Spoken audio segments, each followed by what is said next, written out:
What's going on, Button Mashers? I'm Mr. Gamer. And I'm Kitty Duvall. And welcome to episode 23 of SBR Reports. You might be an addict if... If what? Dun dun dun!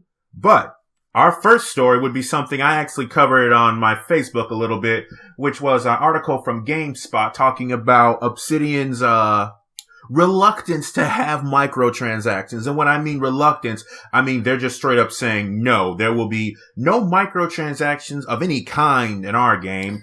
AKA sucking all the other games. I mean, considering just how bad EA made microtransactions just in general, I imagine every single developer will find an alternative revenue stream. And by alternative revenue stream, I mean DLC. There's still going to be fucking DLC in this. Like, cause one of the most important lines that I took out of the article was, given that Take-Two says that it wants to have some form of quote unquote recurrent consumer spending in all of its games, some wondered what this could mean for Obsidian's next game. And considering how some people are feeling about Destiny, about how you can only get so far in Destiny 2, considering if you don't have the expansion Curse of Osiris, you're kind of just, you're SOL. You can't go on the heroic raids, you can't go on the new raid or anything like that. So, you know, tough noogies, buddy.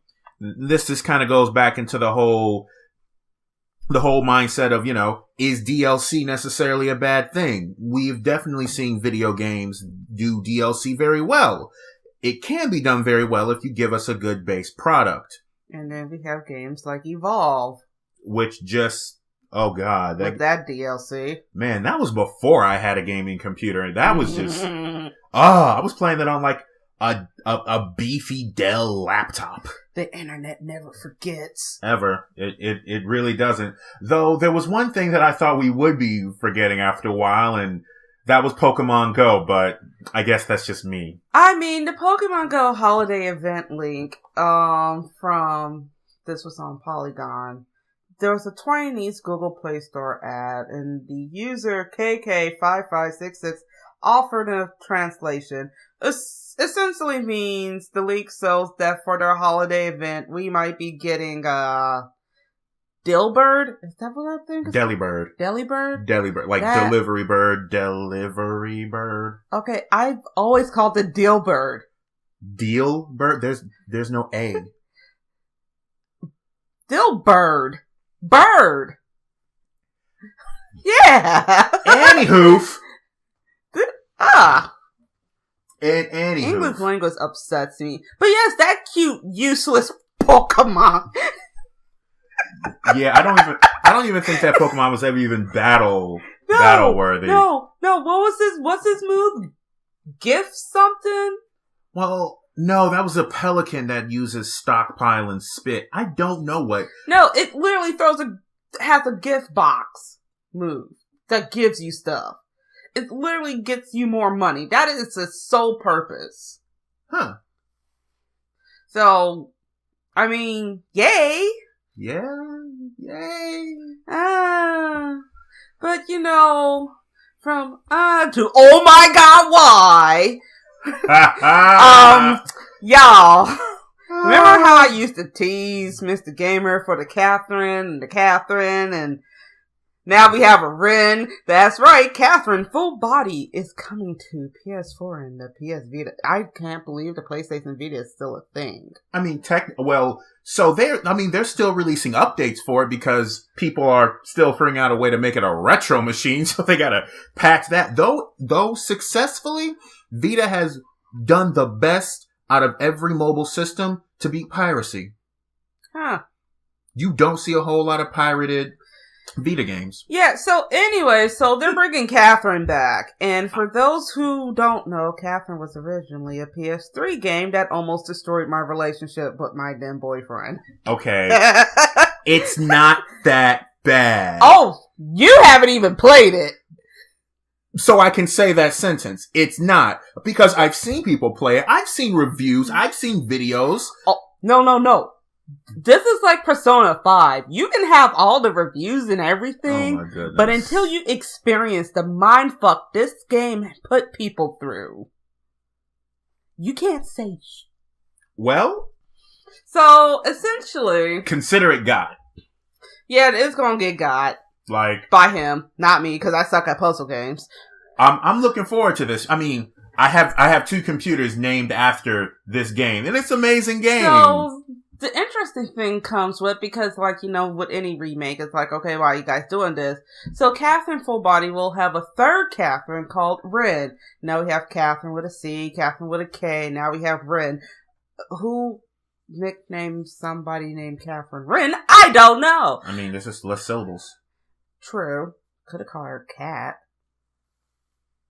I mean, see, this looks like an in-between lowly...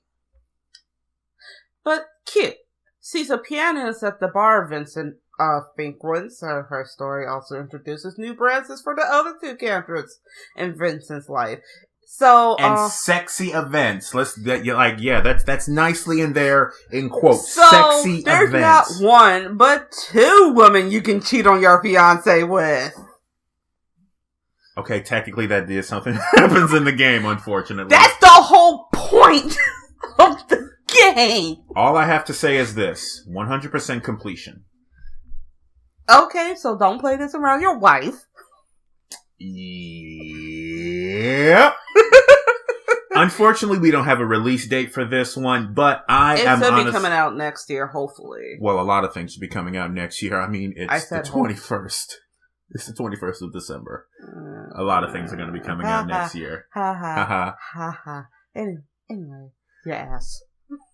Anyway, we will be moving on to our main story, which I actually found this interesting. So, a article written by independent.co.uk talks about how gaming disorder is soon to be classified as a mental health condition for the very first time. The article talks about how there was a series of reports where I believe that their sample size was 19,000. That's a pretty good sample size if you're going to call something a disorder. I'll give them that. I like that. Okay. But what I liked more was the findings of that. And I will link to the study on my site. You can find the study published in the American Journal of Psychiatry.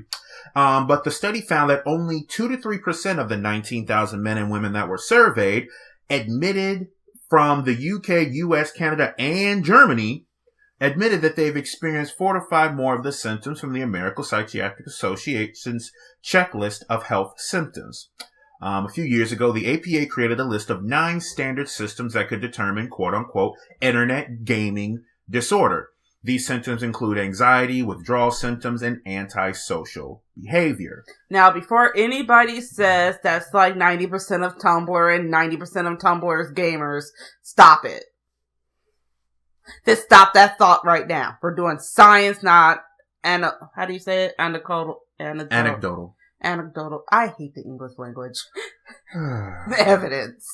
One thing that I did want to point out was a quote from the study. Contrary to what was predicted, the study did not find a clear link between potential addiction and negative effects on health. However, more research grounded in open and robust scientific practices is needed to learn if games are truly as addictive as many people fear.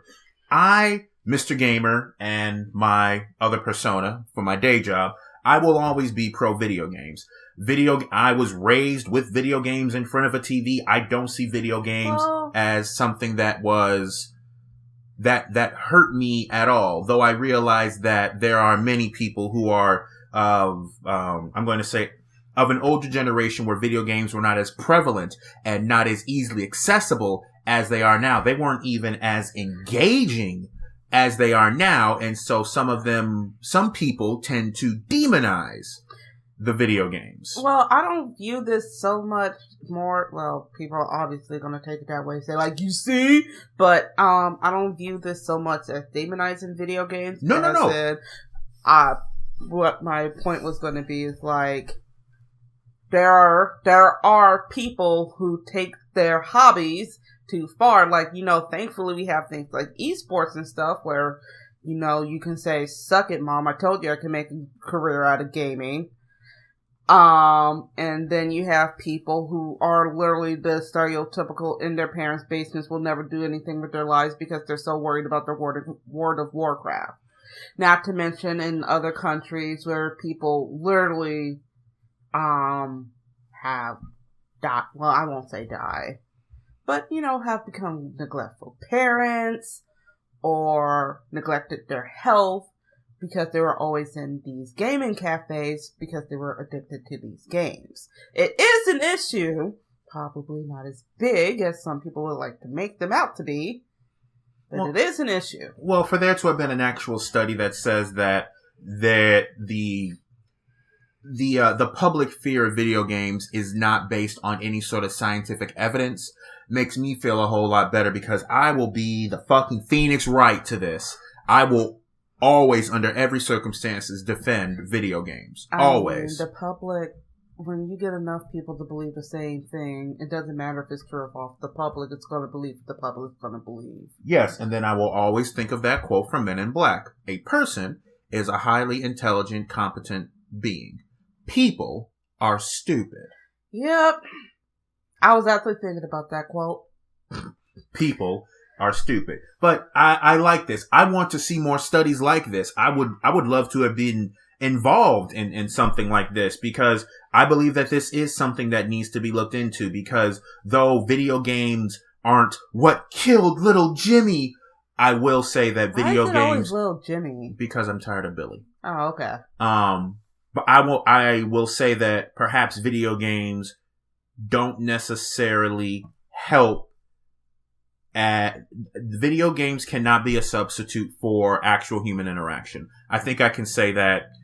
I can say that confidently. I mean, it can help you find your significant other. There are plenty of stories about that. Well, yes, but it cannot substitute human interaction. It cannot. And video games, just like cigarettes, just like alcohol, just like any sort of drugs you take, whether they be prescription or otherwise, everything needs to be within moderation so that you don't become addicted. I mean, even myself, I've got 2 jobs. I love this one, but I know that I can't do this one all the time as much as I want. There has to be a limit. There has to be times where you tell yourself, yeah, all right, this is like, I'm a bit too into this now. And when you start to feel like you can't live without it, even if it is just like one more raid, all right, just one more game, I'm just like, I think it's at that point that perhaps you need to get some help, because as Filthy Frank would say, it's time to stop! I'm actually curious to see what would make someone become so addicted to video games, because I know things like depression, anxiety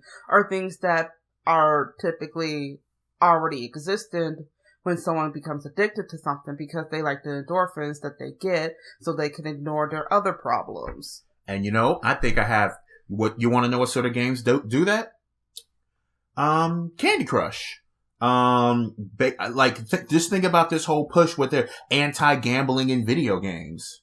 Yeah? I mean, gambling can be addicting. It really, the casinos themselves are made the casinos themselves are made in such a way where you lose track of time. Don't worry about anything else. You just keep hitting that button, keep putting those coins in. Stay here. I want a game to have me engaged, but, not enough to where I don't want to leave. But obviously this is a very complicated subject and we're not going to be able to cover it, during this podcast. But it's a good thing I have a sort of attention span.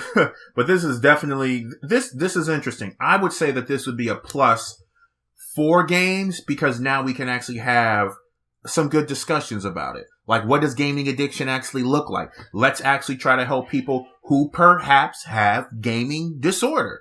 I mean, for it to have been something, for it to be a valid disorder, not like affluenza or something like that, because forgive me, that's just... that word irritates my soul. Exactly. No, exactly. Like, let's legitimately have some real science behind this, because, who knows? It could be just as complicated as autism. No one knows exactly what causes it. Everybody is on there. There's so many different levels to it. We just don't know it all. And I think this study, this article shows that we are perhaps, hopefully, going in the right direction of figuring what something like this would actually be. And I'm really just curious to see how this would actually play out. Will they do CAT scans of people's brains who have been confirmed to show all the symptoms that they consider to be gaming disorder? Because one thing I think people forget to remember is that addiction changes the chemistry of your brain, because as much as we want to say it's in your head, yeah, it's in your head because your brain is it's an organ, muscle organ, and it has chemicals that changes when different things happen. Yeah. So this makes me tingle. I love science. I can't pronounce a word they use, but I love it. All right. Well, we're hoping that we won't get actually, I think I might be an addict. But before we end, I just want you to know, December 28th is when the giveaway ends. I know y'all want money. I mean, if they don't want money, we can just I don't know. Make it rain on camera?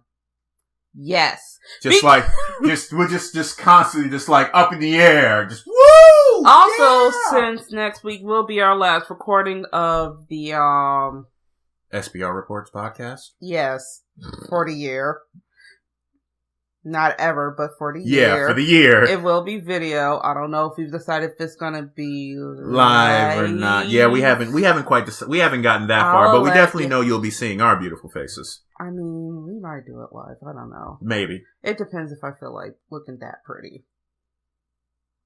I'm vain. Yep. All right. And with that being said, this is Mr. Gamer. And this is Kitty Duvall. Signing off.